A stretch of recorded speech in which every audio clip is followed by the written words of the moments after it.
Good morning, Nigeria. Now, I always say that TVC has a finger on the pulse and our eyes on the streets. And here on the Trending Now segment, my team and I do our best on a daily basis to bring you all, and I mean all, the trending stories that are shaping the world that you and I live in.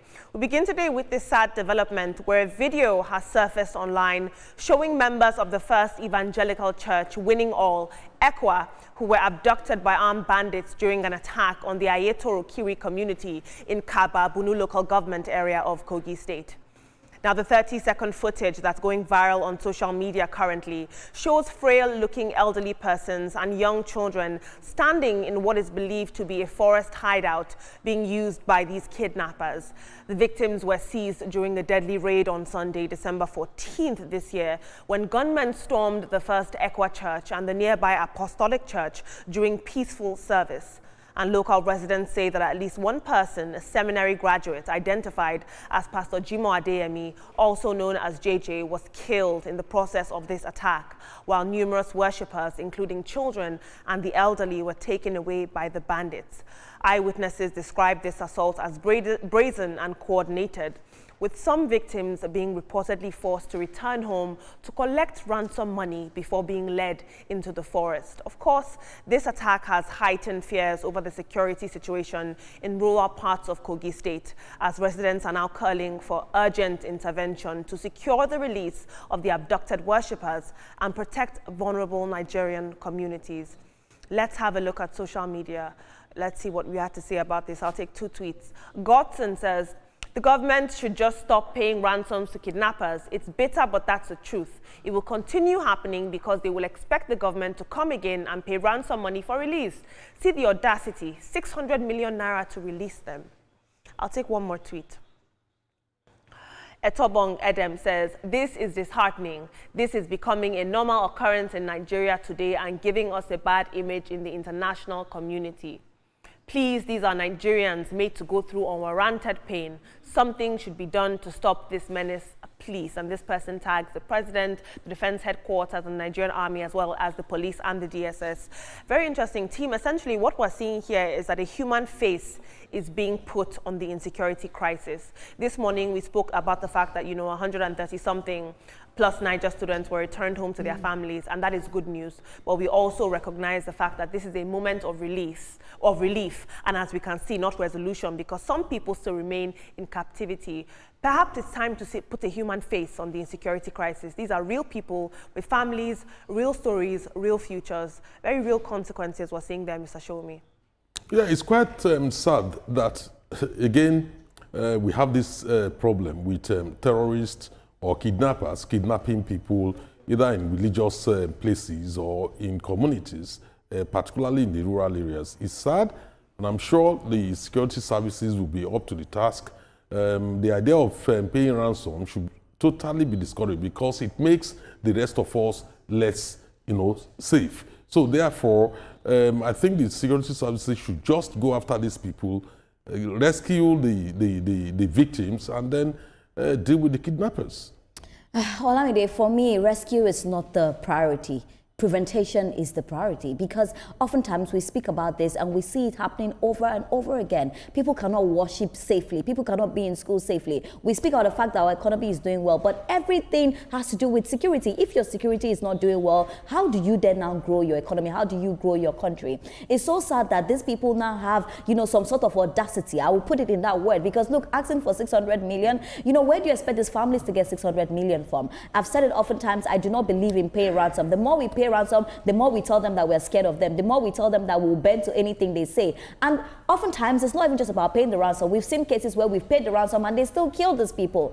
We need to put an end to this insecurity in Nigeria. We need to put an end to this banditry, because they are affecting lives of human beings. Like you say, let's put a human face. Like the people they are taking, they're people's brothers, people's sisters, people's fathers. If it's not close to you, you will not understand how painful this can be. Please, this is pleading to the federal government, security agencies. Let us use intelligence, whatever we can use. Let us end this banditry. Let people be able to worship, go to school, and not be afraid. Let them not be worshiping with one eye closed and one eye opened. This is just my hope for Nigeria. It is so sad each time we have to talk about insecurity, and then we see that this has been the conversation, administration in, administration out, week in, week out. It's so sad.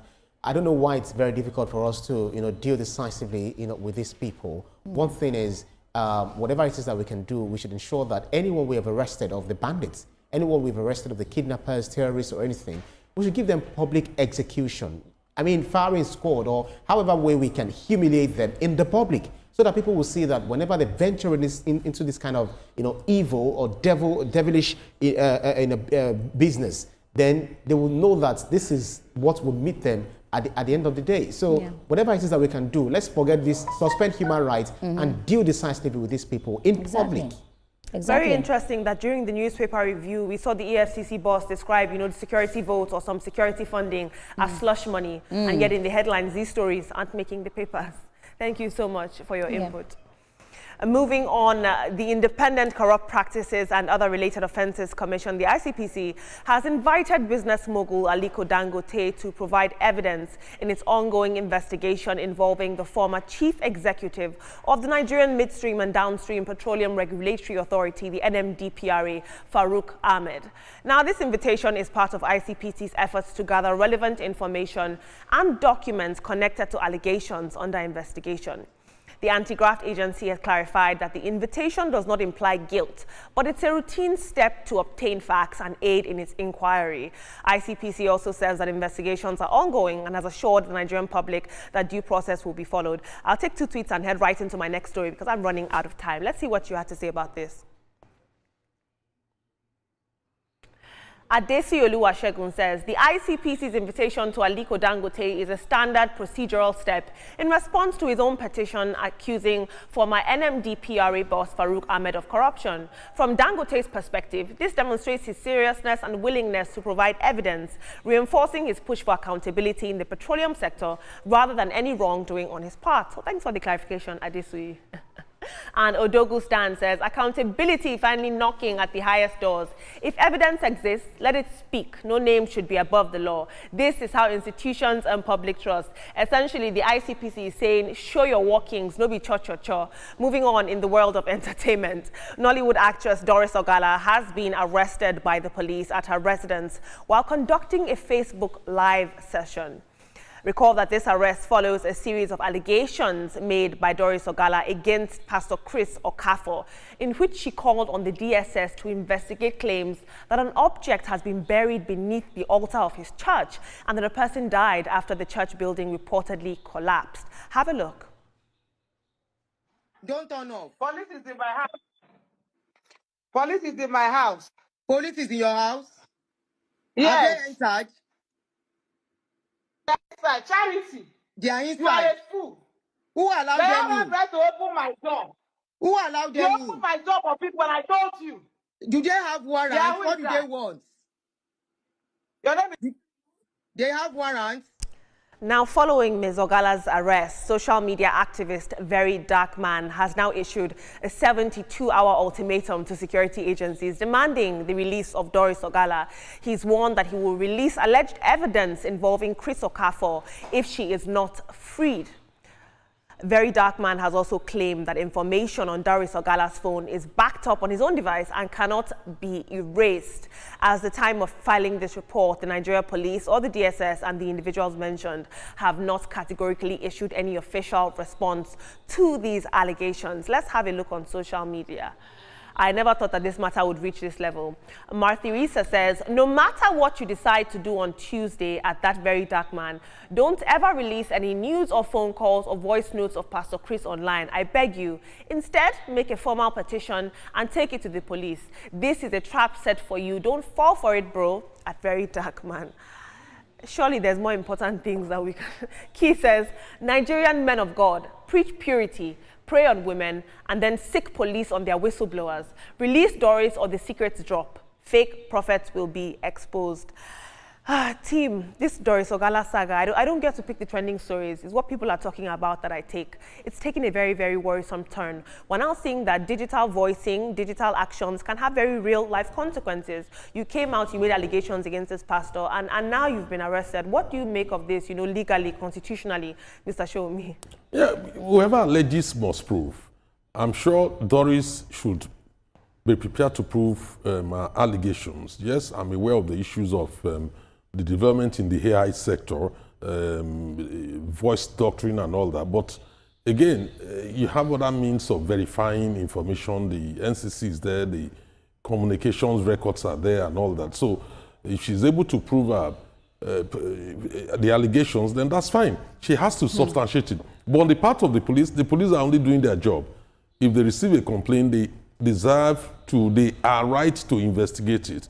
The issue of giving them 72 hours ultimatum is out of it, because the police are, in any case, obliged by the law to take any accused person to court within 48 hours. So for me, we should take away the media stunts away from it and let the course of justice be served. I'm going to be very quick with this. If Doris is not careful, she's going to be in a very big problem, because all the things she's saying, it means that she wasn't accomplished. Because if this didn't happen, then we'll not be hearing all of this. So I don't know who are her lawyers, I don't know who is working with her, but the allegations that she's making, if this pastor goes down, she needs to understand that she will go down as well. Well, I'll speak to Dangote and Farouk. As you said, he who alleges must prove. And then on the other side, because he can't make allegations, I think these stories are closely related. One is on economy, others are personal. So it should just be able to, we should be able to establish all of the claims that we've made in the allegations. And then there is the ora audi patem. Let's also hear from the other part. Ask the pastor, also ask Farouk whether all of these allegations, were true. Absolutely. Thank you so much for your input, team.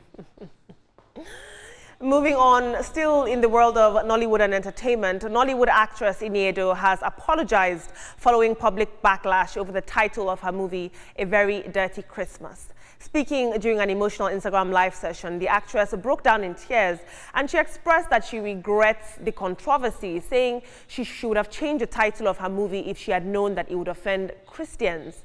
She apologized directly to the Christian Association of Nigeria and Christians nationwide, stressing that she never intended to insult or disgrace the Christian faith. She described herself as a Christian and has appealed for understanding, noting that the title wasn't meant to attack Christianity. Have a look.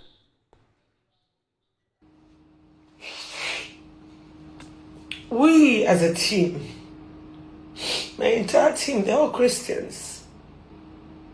If we knew that that title, Dirty Christmas, was going to eke anyone, upset Christians, to a point where it can't issue in a statement to discredit the work that I've done the entire year, I would never have gone on with it. Now, her reaction comes after the Christian Association of Nigeria threatened to take action against her movie, describing its title, A Very Dirty Christmas, as an insult to Christianity. I got to take one tweet only one of you, because I don't have time. Let's see what one of you had to say about this. Al-Kebulan says they will leave the important stuff and deal with unnecessary issues. December 25th is never a Jesus birthday. There's nothing like that in the real world calendar, but we live in a hypocritical society. I feel sorry for her, because it's not cheap to make a movie, and just like any other business, she invested and wants her profits.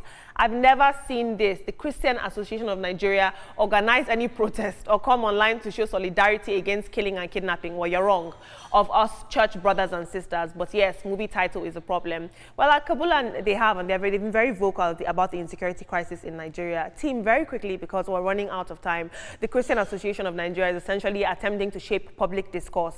And this is not me saying this, but is it possible that they're misinformed? Because Christmas is never recorded tangibly in the Bible. Mr. Show me. This is all about satanic verses, in quotes, Salman Rushdie, which was not subjected to any classification or censorship. We are talking about a film made by an actress, which must have gone through classification and censorship. If the authorities have not found anything, troubling in it, I think it's worth watching it. Not just looking at the headline, the title of the film.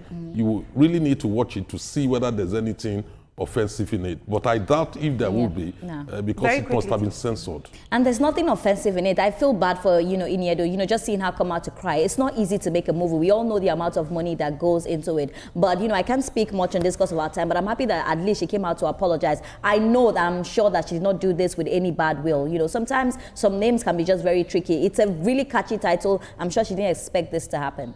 So error is human. They say to forgive is divine. So she's apologized, and I think the essence of Christianity is when people make mistakes, you find a way somehow deepest from your heart to forgive them. And she also made us understand that it's not to run down Christianity. So we should look upon her with mercy. Absolutely. Thank you for your input here.